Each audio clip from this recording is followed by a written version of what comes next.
Okay जी। सो इसमें ये book है जी, एल वेड जे आर की ऑर्गेनिक केमिस्ट्री। ये मैं इंशाल्लाह आपसे शेयर भी कर दूंगा उधर, ये चैप्टर उसमें क्लासरूम में। इसमें अभी हम इसको थोड़ा सा डिस्कस कर लेते हैं। ये 2-3 पेज हैं एरोमेटिक, एंटी एरोमेटिक और नॉन एरोमेटिक के बारे में। सबसे पहले देखें कि वो कहता है कि aromatic compounds are those that meet the following criteria. ये क्राइटेरियन हैं जो कि मीट करेंगे तो कंपाउंड को हम एरोमेटिक कहेंगे, अदरवाइज़ नहीं कहेंगे। सबसे पहली क्या चीज़ है, the structure must B cyclic, कि उसका स्ट्रक्चर क्या होना चाहिए, साइक्लिक होना चाहिए। ठीक है, मतलब वो ओपन चेन नहीं होना चाहिए। मॉलिक्यूल ओपन चेन होगा तो वो एरोमेटिक नहीं होगा। Containing some number of conjugated pi bonds, और साइक्लिक सिर्फ साइक्लोहेक्सेन नहीं होनी चाहिए, मतलब उसके अंदर कुछ पाई बॉन्ड्स भी होने चाहिए। चलें जी, सानिया सलीम का मसला मेरा ख्याल हल हो गया है, वो ज्वाइन हो गई है। अच्छा, पहली चीज़ क्या हमने पढ़ी कि स्ट्रक्चर साइक्लिक होना चाहिए और उसके अंदर कुछ पाई बॉन्ड्स होने चाहिए। सेकंड पॉइंट क्या है, each atom in the ring must have an unhybridised p orbital. Her atom जो रिंग के अंदर है उसके पास एक अनहाइब्रिडाइज्ड पी ऑर्बिटल होना चाहिए। जिस तरह आप देखें बेंजीन के अंदर वो कार्बन sp2 हाइब्रिडाइजेशन में है ना, तो एक पी ऑर्बिटल उसके पास अनहाइब्रिडाइज्ड मौजूद है। तो इस तरह ये भी रिक्वायरमेंट है कि हर एटम के पास कम अज़ कम एक जो पी ऑर्बिटल है वो अनहाइब्रिडाइज्ड सेपरेट होना चाहिए। ठीक हो गया। तो जो तीसरा पॉइंट है, अच्छा इसमें अभी मैंने देखा शायद किसी ने मैसेज किया है, आप लोग काइंडली मैसेज ना करें, कोई चीज़ है तो वो कहें, क्योंकि ये स्क्रीन मेरे सामने नहीं है, मैं आपसे वो पीडीएफ शेयर कर रहा हूँ तो दूसरी स्क्रीन जो है वो बैकग्राउंड में है। तो आपको कोई इशू हो तो आप वो करें, माइक ऑन करके तो क्वेश्चन कर लें। अच्छा जी, नेक्स्ट इसको मैं थोड़ी सी और जूम नहीं होती।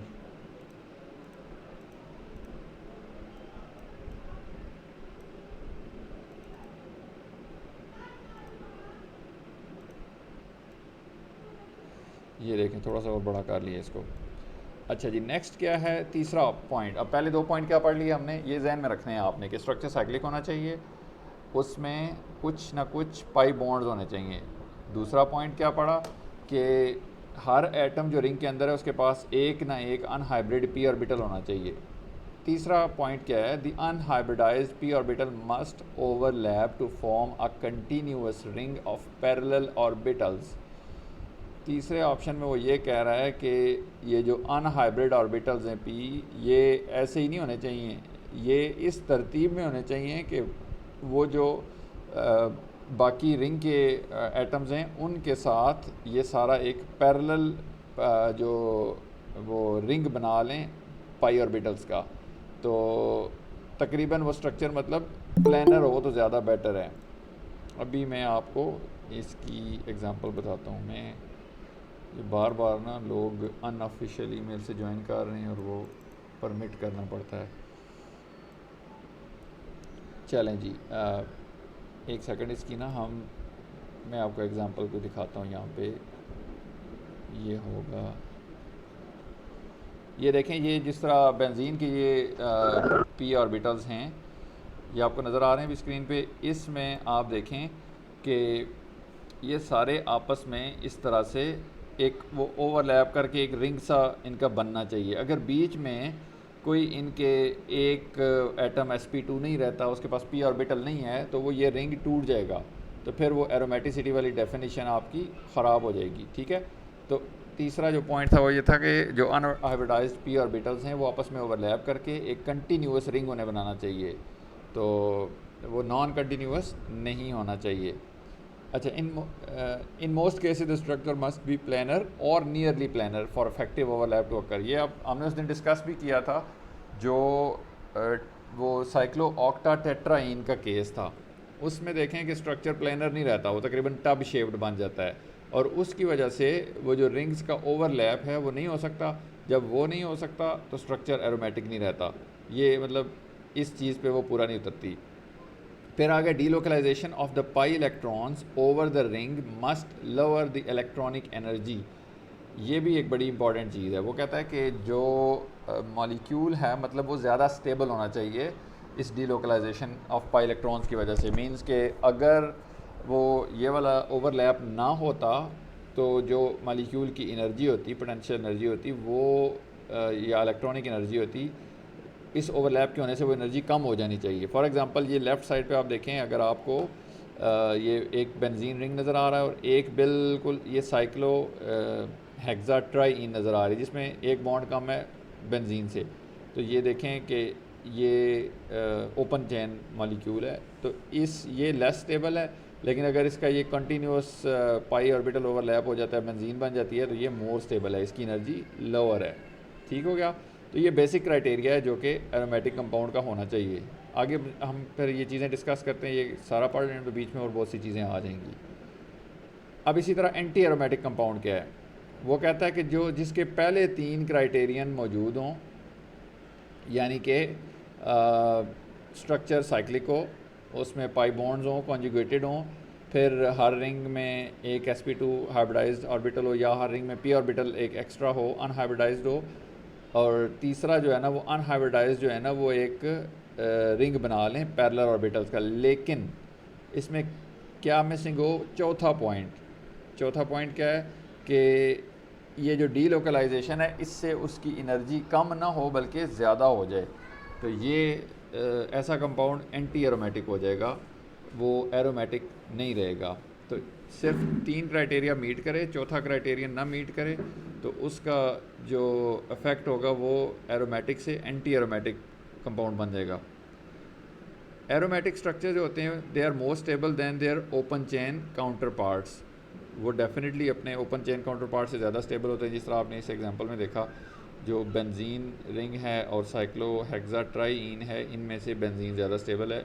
इस चीज़ के ऊपर आपने पहले वो काफ़ी सारा मटेरियल FSC के अंदर भी पढ़ा है।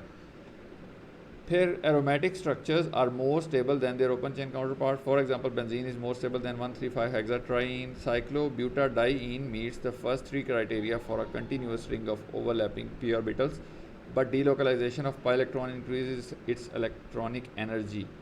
So cyclobutadiene is less stable than its open chain counterpart 1,3-butadiene and it is anti-aromatic. ये नीचे आप एग्जांपल देखें, अगर आप सिर्फ देखें साइक्लोब्यूटाडाइन को और उसकी निस्बत जो उसका ओपन चेन काउंटर पार्ट है 1,3-ब्यूटाडाइन, इसमें साइक्लिक स्ट्रक्चर नहीं है, ये ओपन चेन है।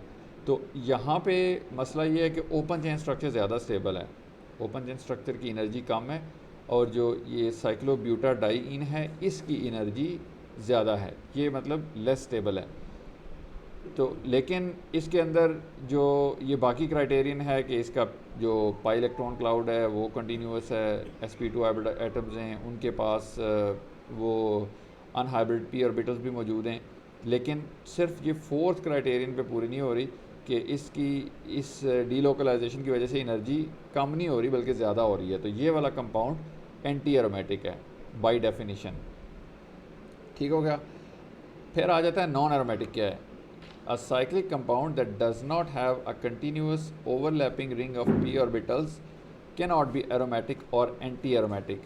ऐसा cyclic compound जिसमें continuous overlapping ring ना हो p orbitals का, वो ना एरोमेटिक हो सकता है ना एंटी एरोमेटिक हो सकता है। मतलब वो ये पहली वाली जो शर्त है यही उसके अंदर ना मौजूद हो तो वो एरोमेटिक या एंटी एरोमेटिक दोनों नहीं हो सकता। इन दोनों के लिए पहली 3 शर्तें पूरी होना ज़रूरी हैं जो भी हमने डिस्कस की हैं। तो ऐसे कंपाउंड को क्या कहते हैं? नॉन एरोमेटिक या एलिफेटिक कंपाउंड कहते हैं। ठीक हो गया। ये जिस तरह 2 एग्जांपल हैं आप देखें, और इसका क्या होता है? Its electronic energy is similar to that of its open chain counter part.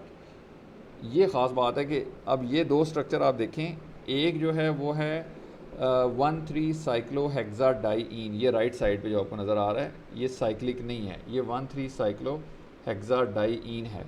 जो लेफ़्ट साइड पे है ये है जी 2,4 हेक्साडाईन, ये मतलब साइक्लिक स्ट्रक्चर है। ठीक हो गया। जब ये साइक्लिक है, ये वाला ये साइक्लिक, ये दोनों एक जैसी चीज़ें हैं और इनकी स्टेबिलिटीज़ बिल्कुल बराबर हैं, इसमें कोई फ़र्क नहीं पड़ता। तो ये मतलब वो चौथे क्राइटेरियन को भी ओबे नहीं करते कि डीलोकलाइजेशन या पाई जो उसकी रिंग स्ट्रक्चर होने की वजह से वो ज़्यादा स्टेबल हो, तो ये वाला नॉन एरोमेटिक होगा। ये तो थी उनकी डेफिनीशंस।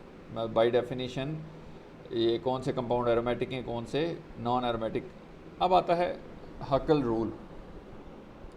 एरिक हकल जो था, he developed a shortcut for predicting which of the annulenes and related compounds are aromatic and which are anti aromatic. In using Huckel's rule, we must be certain that the compound under consideration meets the criteria for an aromatic or an anti-aromatic system. So ये चीज़ आपने याद रखनी है कि हकल rule जो है ना, वो अप्लाई करने से पहले ये यकीन कर लेना है। ये नहीं कि आप हकल रूल उठा के तो किसी ओपन चैन कंपाउंड के ऊपर अप्लाई करते रहें। मतलब ओपन चैन है तो वो तो वैसे ही एरोमेटिक नहीं हो सकता। आपने वो जो ऊपर 3 रूल्स पढ़े हैं ना, उनको पहले जहन में रखना है कि कंपाउंड उनको ओबे करता होगा तो आपने हकल रूल उस पर ट्राई करना है। अगर वो उनको ही ओबे नहीं करता तो फिर हकल रूल पे नहीं आना, मतलब वो सिंपली नॉन एरोमेटिक हो जाएगा। तो इसमें ये यही कहता है, टू क्वालिफाई एज एरोमेटिक और anti aromatic a cyclic compound, पहली चीज़ है कंपाउंड साइक्लिक हो, must have a continuous ring of overlapping p orbitals usually in a planar conformation. वो कहता है कि कंपाउंड साइक्लिक हो और उसके ऊपर पी ऑर्बिटल्स का एक कंटिन्यूस रिंग हो जो कि आपस में ओवरलैप कर रहे हों, और नॉर्मली ऐसे मॉलिक्यूल प्लानर कॉन्फॉर्मेशन में होते हैं, मतलब 2 डायमेंशनल होते हैं। ठीक है, वो एक प्लान में ड्रॉ हो सकते हैं। जब ये चीज़ें सेटिस्फाई करेगा मॉलिक्यूल, तो फिर आपने हकल रूल को देखना है। Then Huckel rule applies. अब हकल रूल क्या है? वो कहता है कि if the number of pi electrons in the cyclic system is 4n+2 the system is aromatic. और अगर number of electron, pi electron जो है वो 4n के बराबर हैं, तो तब जो है ना वो सिस्टम एंटी एरोमेटिक है। यहाँ पे n की वैल्यू एक इंटीजर होनी चाहिए। इंटीजर मीन के एक होल नंबर होनी चाहिए, फ्रैक्शंस में नहीं होनी चाहिए। ठीक है, तो इवन ज़ीरो इसमें कंसिडर होगा जो कि एक होल नंबर होगा। अगर ज़ीरो इंटीजर है तो वो उसको ओबे करेगा कि अगर सिस्टम 4n वाले रूल को फॉलो कर रहा है तो वो एंटी एरोमेटिक है। अगर 4n+2 को फॉलो करके n इंटीजर आ रहा है तो एरोमेटिक है। इसकी हम एक एग्ज़ाम्पल कर लेते हैं। एग्ज़ाम्पल कैसे करते हैं, मैं आपको ये n की वैल्यू निकालने का तरीका बताता हूँ। तो इसमें हम क्या करें, पेंट खोल लें। मेरा ख़्याल है पेंट के अंदर हम ड्राइंग कर सकते हैं। ये भी एक चलें तजर्बा करते हैं। ये एक बेंजीन रिंग हम बनाते हैं।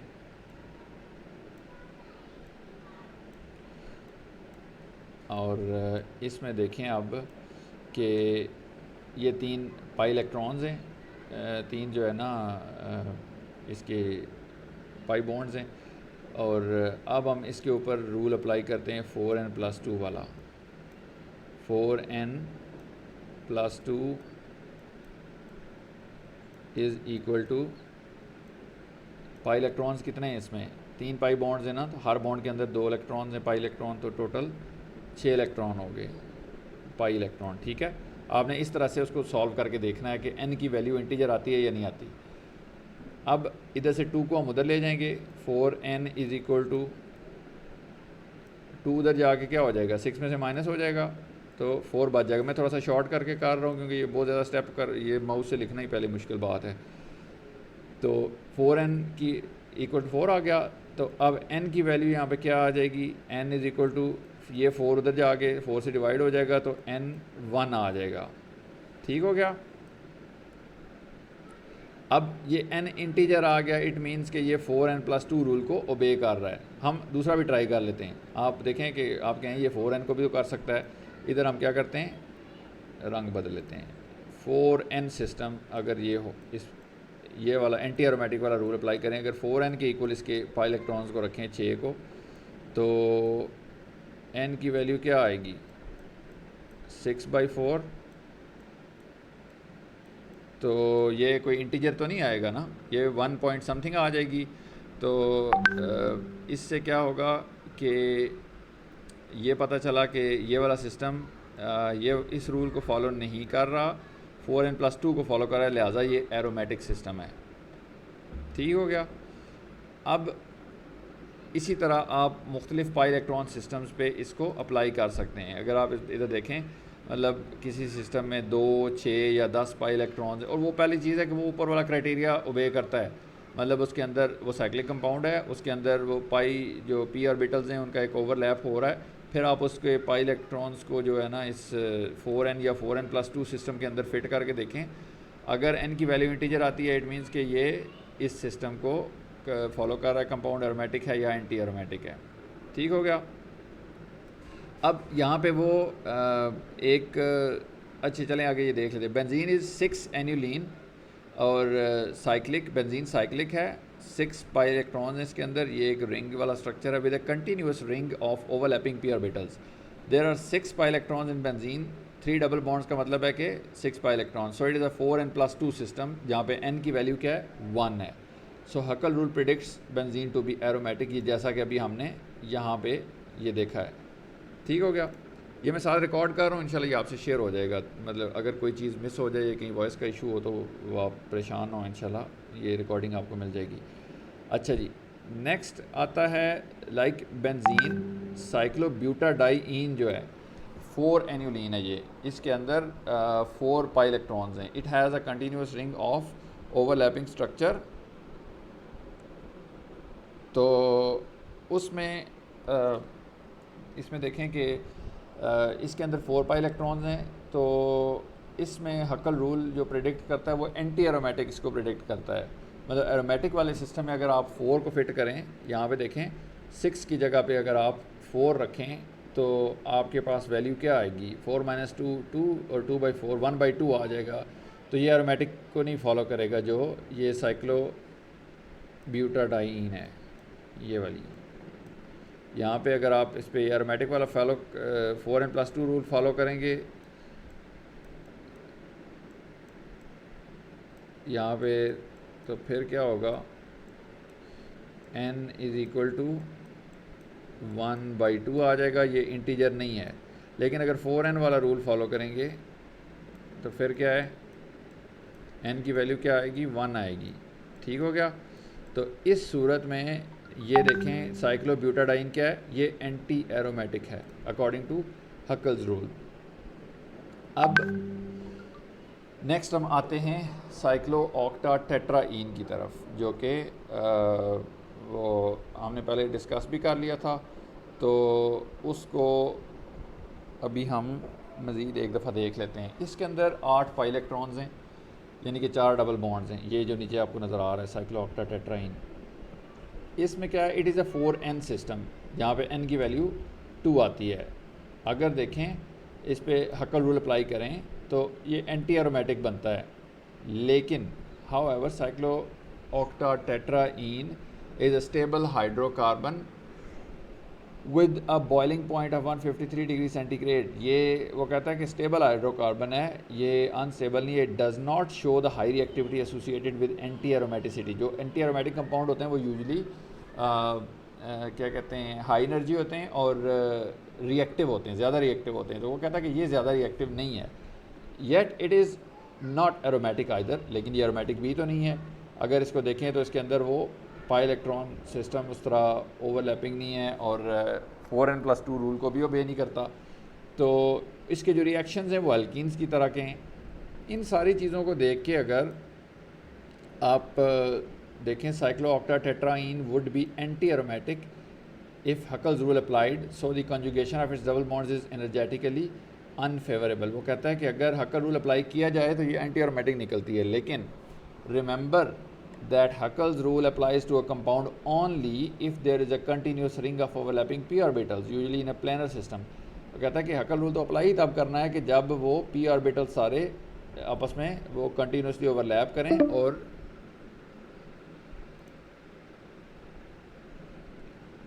वो आपस में कंटिन्यूसली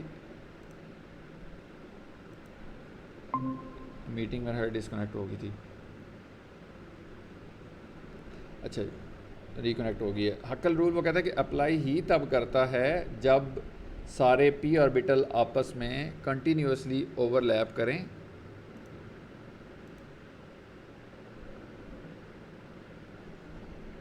सॉरी, आवाज़ आ रही है आप लोगों को? मेरा ख्याल है मीटिंग डिस्कनेक्ट हो गई थी।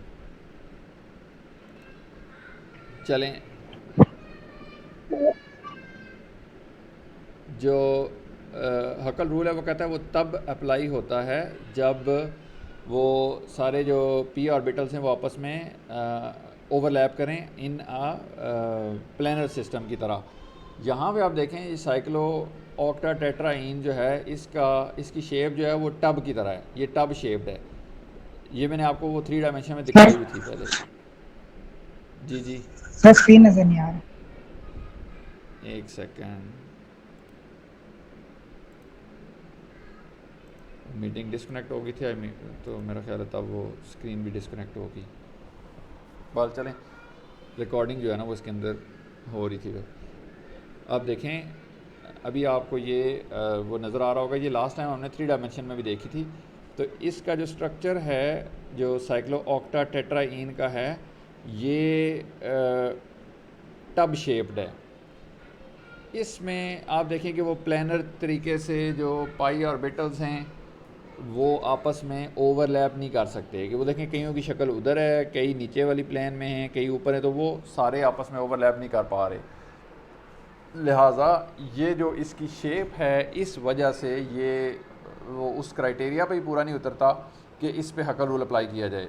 तो इसलिए इस पे हकल रूल अप्लाई करके तो आप वो इसको प्रिडिक्ट नहीं कर सकते कि ये एरोमेटिक है या एंटी एरोमेटिक है। तो इस चीज़ के लिए देखें कि थोड़ा सा क्या नॉलेज होना ज़रूरी है। स्ट्रक्चर्स को देख के फौरी तौर पे आप उस पर मतलब एक जो आपने असेसमेंट करनी है वो क्या करनी है कि पहली चीज़ कि कंपाउंड साइक्लिक है या नहीं, ठीक है साइक्लिक है।